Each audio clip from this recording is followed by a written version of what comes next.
अब यहाँ के निकाल्नु पर्यो ए निकाल्ने 50 छ a - 10 छ a छ यहाँ b र c छ है अब हामीले 1 यो 2 यो 3 टा जोड्यो भने ट्रायंगल हो के नि यो अनि ट्रायंगलको सम कति हुन्छ 180 डिग्री है पहिले हेरौँ त right the name of pair of corresponding angle कुन बन्छ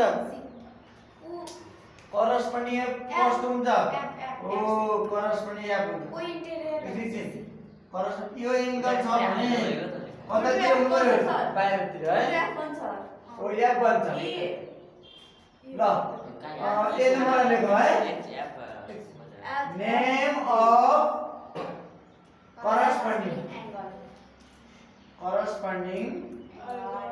corresponding angle equal to name of कुन लेख ल बना ल एच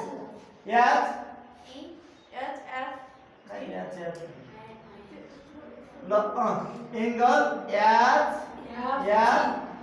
जी अर्को कुन हुन्छ ल बना त्योसँग त हुनु पर्यो त्योसँग कुन हुन्छ दुईटा लेख्नु पर्यो न एफ जी भने यो एंगल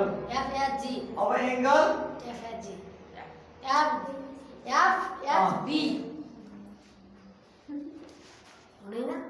हामीले यतातिर यो एंगल पनि करस्पोन्डिङ हेर यो एंगल पनि करस्पोन्डिङ हेर ई एफ जी हैन ई एफ बी र बी एफ ई भने एउटै हो फेरि अब हेर बी नम्बर अब सुन फाइन्ड भ्यालु अफ ए को भ्यालु निकाल्नु भने बी र सी भनेछ छैन 1 2 3 टा जोडे कति गर्ने a plus 50 plus a minus 10 बराबर 180 हैन sum of angle of triangle reason लेख्ने angle of triangle is 180 degree हो ल हेर a र a जोडे कति हुन्छ 50 र 10 घटाउँदा कति हुन्छ 40 50 मा माइनस छ 40 अब 180 हो 2a बराबर अब 180 छ माइनस 40 यो प्लस त उता के हुन्छ माइनस 40 a बराबर यो घटाइदिने फेरि 140 a टुले डिभाइड गर्ने a बराबर कति 70 डिग्री आयो a को भ्यालु 70 डिग्री आयो हैन भित्र भयो हैन सी शेप हो यस्तो सी शेप हेर त यो र यो कोइन्टर हो यो पनि के हो कोइन्टर हो अब मानौ यहाँ बी थियो यहाँ के थियो जी अथवा डी लेख्नु है ल यताको भन्दा यतासँग यताको भन्दाखेरि बी एच एफ र अब यो एंगल त भनिसक्यौ बी एच एफ र अर्को अब यो भन्नुको लागि कुन भन्नु पर्यो डी एफ एच अथवा एच एफ डी यो बीचमा राखेर भन्नु पर्यो यतातिर लिनु पर्यो हेर त एच बाट कहाँ जान्छ एफ मा गयो एफ बाट कहाँ जान्छ डी अब यता जान्न नि जता जाने यो लाइन त्यतातिर भन्नु पर्यो डी बाट एफ बाट एच हो यो एंगल अब यो एंगल भन्नुको लागि बी बाट एच मा आयो एच बाट कहाँ गयो एफ मा गयो हो बी एच एफ ओ बी एफ एच बी भन्नु पर्यो हो यो एंगल भनेपछि मात्र तर अल्टरनेट भएर पुग्दैन फेरि यस्तो हुनु पर्यो यो अल्टरनेट त हो तर यो लाइन के हुनु पर्छ प्यारलल हो बल्ल यो र यो एंगल अल्टरनेट हुन्छ यो अल्टरनेट एंगल जेड शेप हुन्छ तर यो के हुन्छ एंगल इक्वल हुन्छ है एंगल इक्वल अब यहाँ यो सी भन्ने जेड छ कि छैन हेर त यहाँ लाइन यो लाइन के दिएछ प्यारलल छ कि छैन छ यो लाइन र लाइन बराबर छ प्यारलल भनेको कहिले पनि एकअर्कासँग टुक्किदैन के जोडिन्न हो कट्दैन इन्टरसेक्ट हुँदैन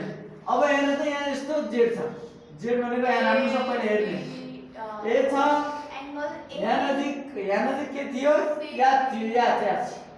याद हो यो सी भन्ने त यहाँ भित्रको एंगल हो यहाँ के त याद छ अनि यता के त जी अब यहाँ कति डिग्री छ यो लाइन हेरेर त प्यारलल दिएको छ सिम्बल देखाएर अनि if the value is C is not 50 अरे यो सी 50 होइन अरे 50 होइन what is the relation AB and CD AB र सीडी के हुन् एबी र सीडी नहीं सी र सी सँग 50 होइन अरे एंगल इक्वल होइन प्यारलल हुन्छ सी इज नट 50 सी 50 होइन अब क्वेशनमा के भनेछ भने यता हेर द सी नंबर क्वेशन है सर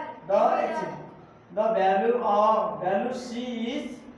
not 50 c को भ्यालु चाहिँ 50 होइन अरे c चाहिँ 50 भइदियो भए के हुन्छ अल्टरनेट हुन्थ्यो हैन c को भ्यालु 50 होइन अरे अल्टरनेट त हो तर 50 होइन भने अनि ab and cd are के हुन्छ relation ab and cd are के are not के हुन्छ नट प्यारलल प्यारलल किनभने यो प्यारलल भएन भने सी पनि 50 होइन भनेको हो के प्यारलल भएन भने सी पनि 50 एउटा एबीसी भन्ने छ पीक्यूआर यो कुन ट्रायंगल हो थाहा छ कन्ग्रुएन्ट हो कि सिमिलरिटी हो यो हो sir congruent similar which exam the given triangle congruent congruent हो congruent भन्दै छ है congruent को डिफाइन थाहा छ same shapes but same shape but different size same size same shape same size are called congruent यो त एउटा ठुलो congruent भने के हो सेम शेप सेम साइज ए सुन्नु same shape same size is called के हो congruent congruent भने के हो फेरि सेम शेप सेम साइज ओ सेम शेप हुनु पर्यो सेम साइज हुनु साइज पनि सानो ठुलो हुनु भएन हैन शेप पनि एउटै हुनु पर्यो ट्रायंगल छ भने ट्रायंगल क्वाड्रिलेटर छ भने क्वाड्रिलेटर हैन हो एउटै भएकोलाई के भन्छन् congruent भन्छन् है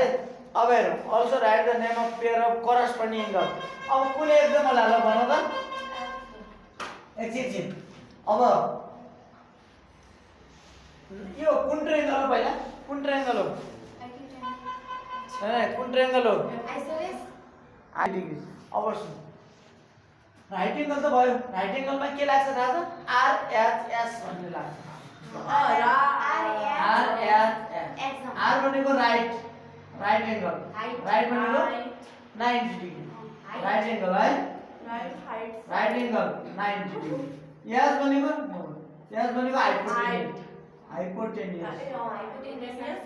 हाइपोटेन्युस भनेको सबभन्दा ठुलो 90 को अपोजिट S भनेको साइड हो S भनेको साइड यसमा त एस बन्थेन त हैन यसमा हैन एस एस त RHS भन्छ है SS भन्नको लागि यस्तोमा भन्छ यता अरु मैले भने नि यो तीनटा साइड बराबर छ कि छैन ओ यस्तोमा लाग्छ SS हो SAS अब यो दुईटा यो साइड दिएन अनि यो दिएन भने यो एंगल दियो हो SAS लाग्छ हो यस्तो बेला SAS साइड एंगल हो अब हेर R भनेको लेख्नलाई को लेख्नु पर्यो भने R भनेको राइट भने कहाँ छ ओ यहाँ छ यहाँ छैन एकदम हुइज एकदम भने छ अब एकदम लेख्न लागि ट्रायंगल ABC हैन यो कुन अरे इक्वल साइन कन्ग्रुएन्ट भनेर यस्तो सिम्बल दिनु ट्रायंगल PQR बाइ के लाग्छ अरे RHS हैन RHS एक्जाम भन्दै एकछिन अब हेरौँ करस्पोन्डलाई साइड लेख्ने 90 डिग्री को कुन हुन्छ त भन्नु त एंगल ए एंगललाई के लेख्ने BAC अथवा CAB ए बीचमा हुनु पर्यो BAC अर्को 90 कहाँ छ उतातिर हेर त QPR Q ओ बीचमा राख्ने P यहाँ के लेख्ने राइट एंगल लेख्ने है राइट एंगल अब एउटा AB पनि हुन्छ अब अर्को PQ हुन्छ अर्को AB अब कुन लेख्ने AB एस भनेको कुन हो हाइपोटेन्युस यसमा हाइपोटेन्युस कुन हो ठुलो लाइन कुन छ BC ओ बीसी भन न त बीसी बराबर RQ आर क्यू हो यो साइन लेख्दा यस्तो लेख्ने एंगल लेख्दा यो सिम्बल दिने तीनटा लेख्नु पर्छ भाइ है